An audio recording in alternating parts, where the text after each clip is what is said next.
you, Martin, Max, Yeah. like all of the kind of Scandi slopestyle guys. Yeah. I always remember looking at basically you're always in indoor skate parks with like heaters on, with hoodies on, and you're all like confined to that space. So it's a really high level of riding and really high concentration. So loads of amazing riders all stuffed into like something almost the size of a tennis court, right? Is that pretty much? Is this we'll get into it in a bit, but is this at your school?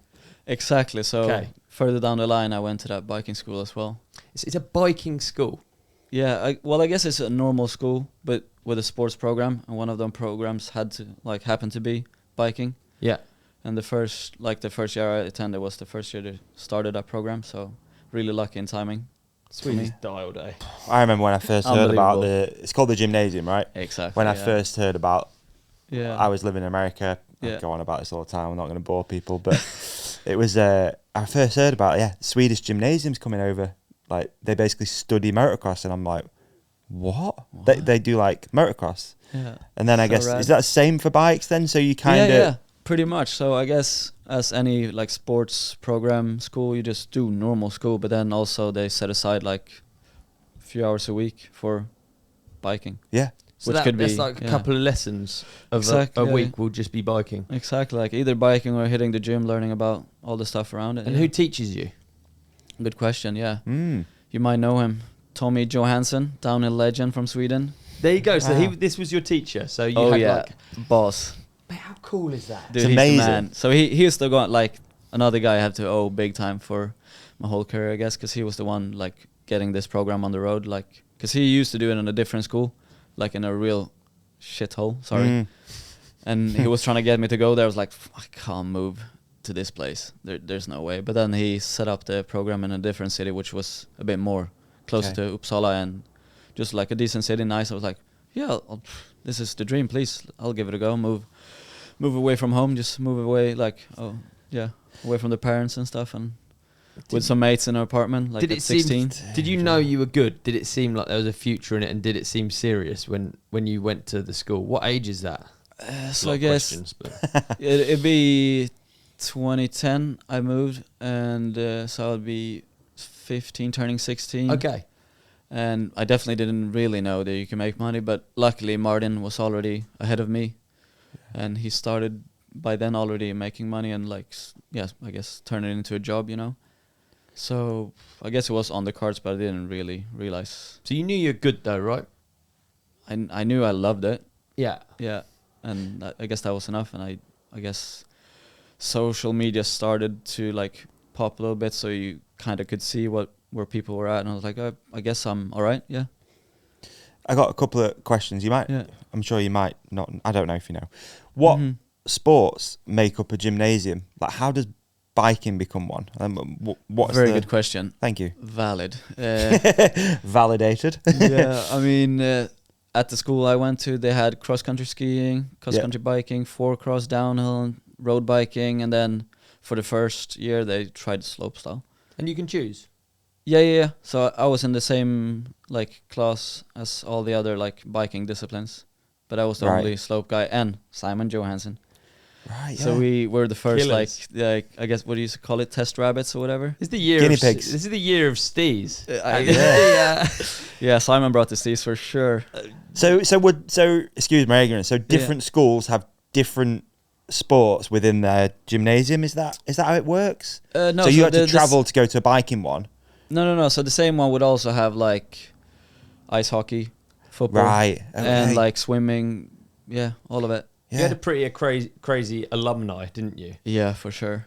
Who else was in your school years?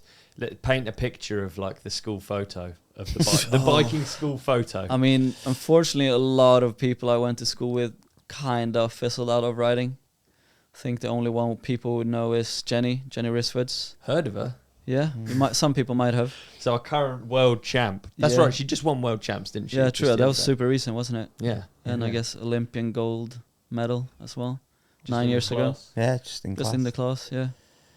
But yeah, I think it was a really cool group of people, just all kinds of discipline in one classroom, you know. I find it so fascinating that there's, like, that opportunity there. But what does, like, a week look like? How much biking are you doing?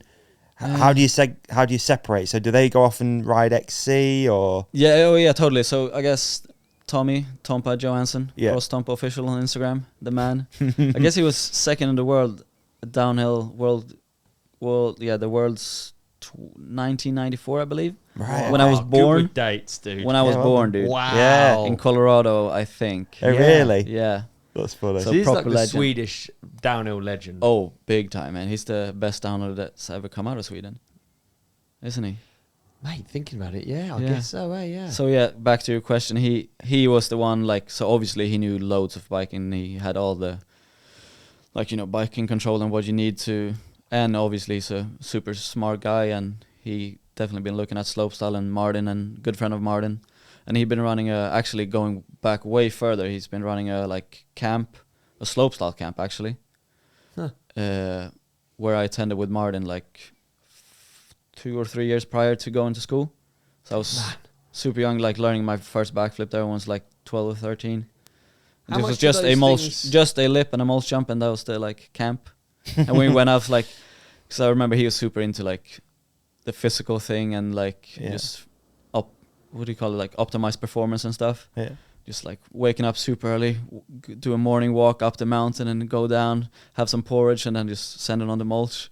And I remember thinking like, well, what are we doing here? I just want to ride the mulch. Do we have to really do this? But like looking back now, it's super nice. Like it's a great way to wake up, and just like proper warm ups and stuff. It kind of doesn't exist in the UK, so it's really cool to like how malleable you are and how much it means when you're little. We talked about it on a recent episode. Like, I can really imagine going to one of those camps and stuff and it really meaning something. Oh, totally, dude. It's like even now looking back, it's so nice to look back at those memories. Yeah. Yeah. Yeah, it's just opportunity as well, which again, it's a huge thing, and it makes it feel like a real thing. Like it validates, like I think one thing probably has probably shaped how I think of riding is that it's not like an accepted discipline.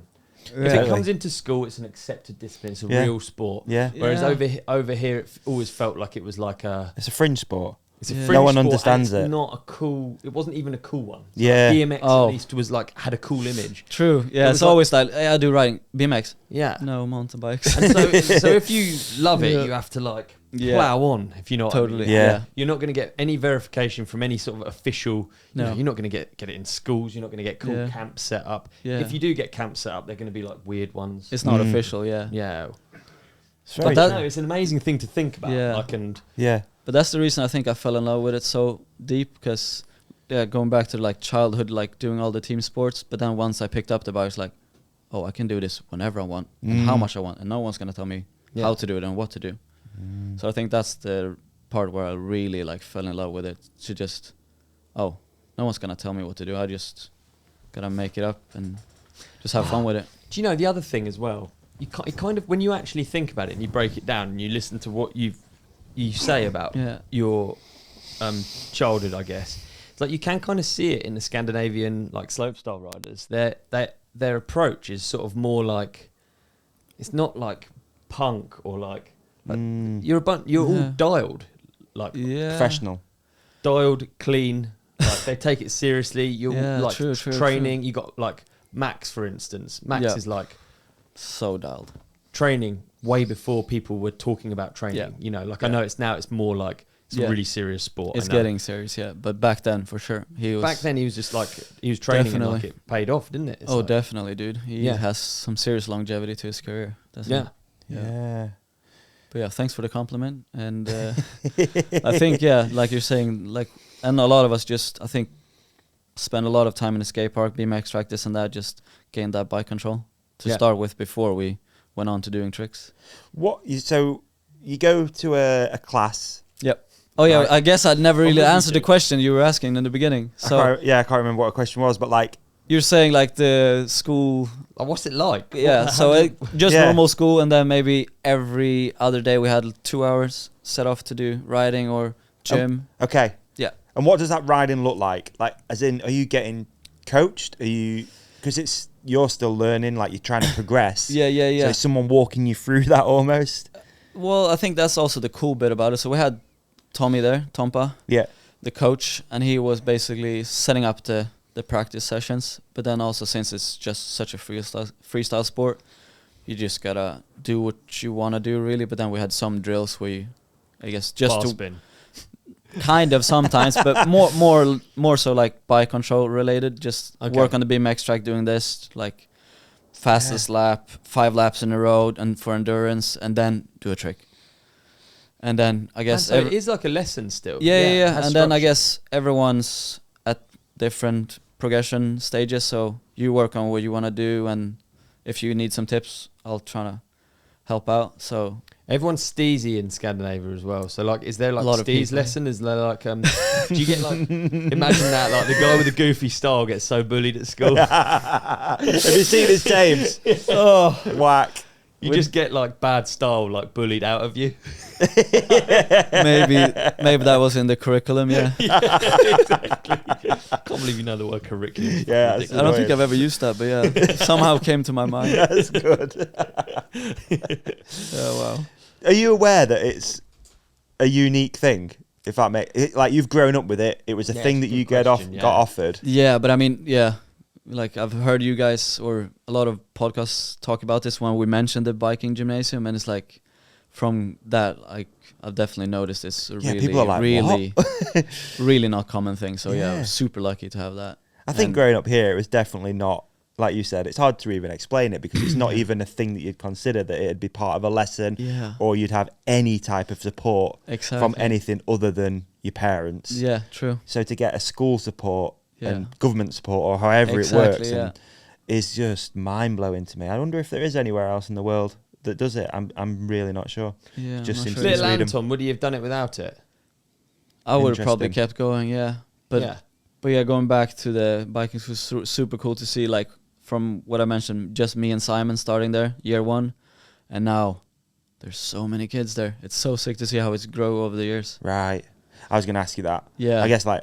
And now Martin is there, like, so they have an actual slopestyle coach. Martin coaching you. Dude, I mean, jeez. Like, imagine watching him do stuff. Like, all of you make stuff look really easy and nice. Like, all the techniques, all perfect. Few reps, Yeah, there's a lot of reps. You can see the repetitions, but, like, imagine that as your teacher. So cool. Yeah. It's insane. Yeah, dude. How frustrating it is. Kids like are how lucky. easy this old dude's making it old dude's making it look. Yeah, dude. Yeah.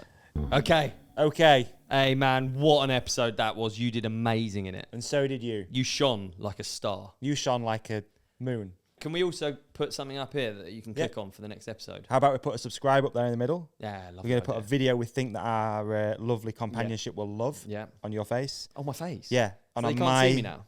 Gone. And on my face, another video that we think people will love. And thank you for watching. Thank you for listening. Please hit like and subscribe. You guys are the best. Peace and love.